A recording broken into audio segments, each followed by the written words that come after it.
Bir dostluğun birisi gurrun ver ya Müslüman valla. Hudayi adam, dini adam, vakan namaz okuyup, İslami, dini ıgınmaş velen, kavza tipsagaz velen, öz işinne, hemen şu ovadan ıgınmaş börcük velen, sakkalcık velen özüne vere, işine barayan adamlan bir gurrun ver ya. Bir günne otogumda öz işime meşgullum diye. Öňçek şunu düşüneýän musulmanlar walla. Bu aýdylýan gurrunla pikir etmäýän bärde bejerilen o bir kıssa iki biziň aramyzda aýdylyp otur. Ýok. Bular kitapda ýazgyly. Bular saytlardan alygly. Özleriniň bolan işlerini ýazyp geçipdirler. Tam meni sen ders alarmy diýalyk. Biz şu mesalar tutýas, ta öz başymyzdäki öz gezip görüşümizden, özümizden mesal tutýas, taýinki pikir etmäli. Meselen, şu zady düşündirmek üçin geçen bir sahabanyň, peýgamberiň ya weliniň mesalyny tutsak, ay hawa ola weli bolup geçipdirler. Biz başarjak mı oly işi diýip fikir gelamasyn diýip şu bärki mesallardan tutup otyr siziň huzuruňyzda. Bulay diye, öz otogumda işim bilen meşgullum, gaf kakıllı diye. Ay gelever dedim, görsem, gafini açıp diyani, şu şirketin, şu işleyen idaramın, müessesenin diyani, mudiramili, gafim ağzında dur diye. Turdum evinden, esselamu aleyküm, ağay mudir, hoş geldin. Mudir adam, işi olsa bir zihin bilen özü çağırmalı yanına. Bir özü gelip otur gafimden. Heyran alım, hoş geldin. Gel otur ağay mudir. Ağay mudir yanıma gelip oturdu diye. Öz içindeki, yüreğindeki gurrunlardan bana aytdı diye. Nezire milyarder adam, näme aljak diýse, näme etjek diýse kudret elindeki adam, yanıma gelip oglancık ýazyk bolup ağlap otur diye.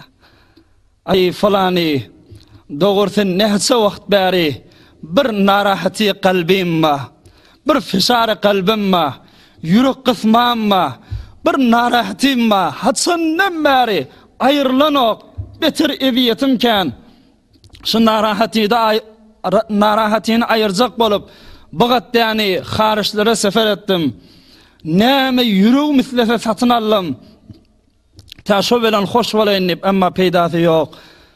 Doğrusu behterin taranala, behterin klasik musigilerden kulak asyan, arambakş musigiyle deyip sadavadla ve kulak asyan tabirazcık rahat bolayın deyip, ama hiç rahat bolubilemek, şayet rahat bolsam da basımlıkta yine şu dert bana geliyor deyiptir. Yüreğim kısılıp, asıl içimden çıkıp barıya deyiptir. Nämetçeğim bilemek, Huda üçün yanına geldim, bana bir yol kököz deyip yanıma geldi diye.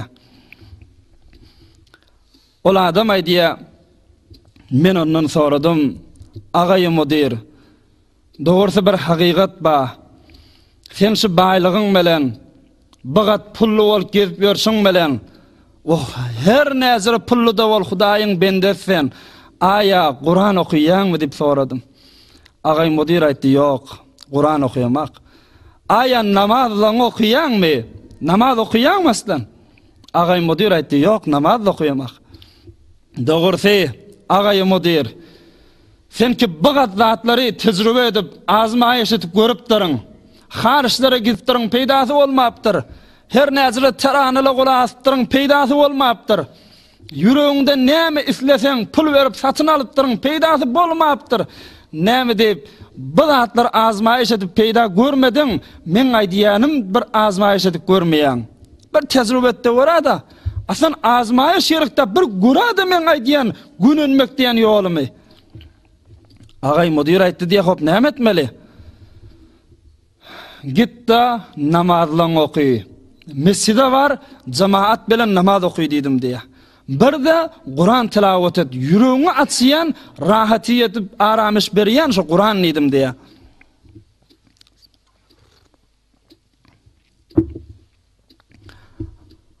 Ol mudiram bile şereket etti, namazyna başarjak diýe dost etdi.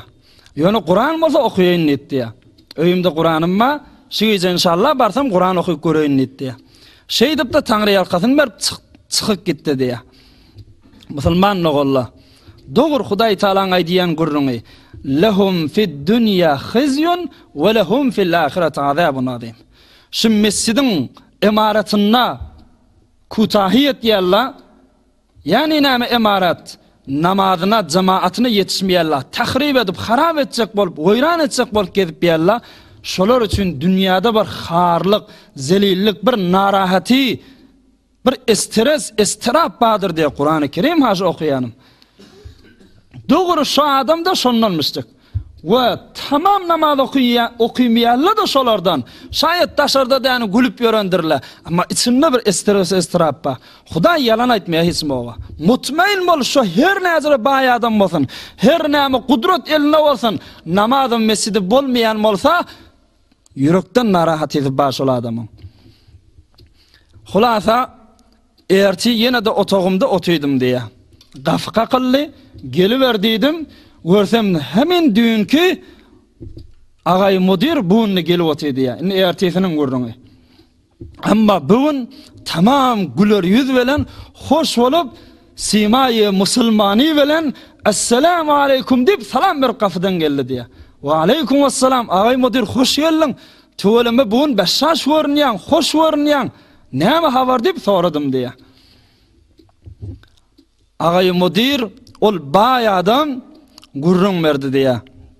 Doğrusu öten akşam öýüme bardım. Näzire ulukon apartman, näse wahid fakat bir kuş nefer ýaşap ýa. İçinde de tamam vesail rahatydan doli, amma rahaty ýok. Gizelikde birden yüreğim kısılıp başladı diye. Narahaty kalbim tuttu diye. Yüreğim kısılıp aslan içimden çıkıp bar ya, ne etjegim bilmedim diye. Beýlek şeyler gurny otin, birden sen aydanın yadıma düştü. Aha, gel şoňda aýdanyny bir edik göräýin diýip, gidip de bir däret kıldım diýipdir. Däret kılıp, namazlyk ýazyp, oturdum namazyň üstünde diýipdir. Öňüme de bir kelamullahi mezid Kur'an aldım diýipdir. A'udhu billahi mineşşeytanirracim. Bismillahirrahmanirrahim. Elhamdülillahi rabbil alamin. Elham şeriften başladım diye. Ama yürek kısmam henüz de badi. Sure-i Bakara'dan okuydum biraz. 10 ayet, 15 ayet okuyup baryan. Özüne göre savutladım, Kur'an okuyup bilýär da. Ama henüz yürek kısılmam badiye. 20 ayetten geçti, yoş yürek kısılmam menden ayırıştı diye. Şu stresi, istirabım menden ayırıştı diye. 20 ayet okuyumdan soram diye. Ama 30 ayet okuydum, indi tamam asılıp baryan diye. Yürek kısılma ayrılı, yüreğim indi giyinip, rahat bolup baryan diye. 40 ayet okuydum, Sure-i Mübareke-i Bakara'dan, 40 ayet okuyumdan sonra tamam bildim ki Kur'an-ı Kerim, ey Hudaýy, bu Kur'an-ı Kerim fakat yüzünden okuyup otayım ben. Şu yüzünden okuyum da bana fakat rahatı gelip otay, fakat ahrameş gelip otay.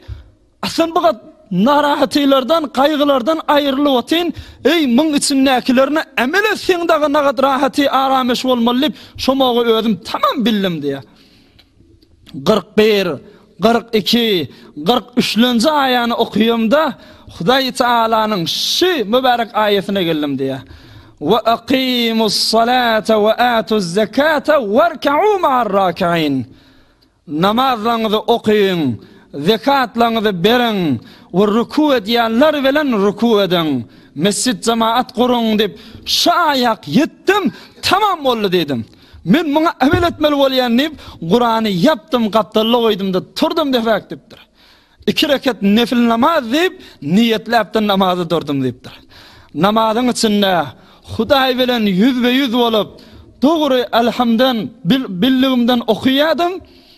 Şoň secdesine ýetemde bagat hoşluk maňa geldi, bagat rahaty maňa geldi, bagat ağlap, dogry şomoga ýagyn getirdim ki, dünýäniň tamam mallaryny ýygna, hemme awadan zatlaryny ýygna, näme kudret elinde bolsun, dünýäni sürsen, amma hemme hoşlugy birji däne Hudaýyň mugabiline bolýan secdek yetmeýärligini ýaginen bildim diýär. Hudaýyň mugabiline maňlaýyny ýere goýup Subhana rabbiyal a'la, uluraq bolan Hudaýym aýbyna qystan pak boldy diýip öz Hudaýyny awdallyk suratynda gelip tahmid we taqdis edip otyň. Her näzire dünýä maly bolsun, her nagat sürdümdi, birçe Hudaýyň mugabiline etýän secdäňe yetmeýänmişdik. Şonna gelýän rahatyya, şonna gelýän adamy hoşluga yetmeýänmişdigini ýagyn getirdim diýip mudir ameli şirket şuurunu verdi diye. Mesela musulman walla.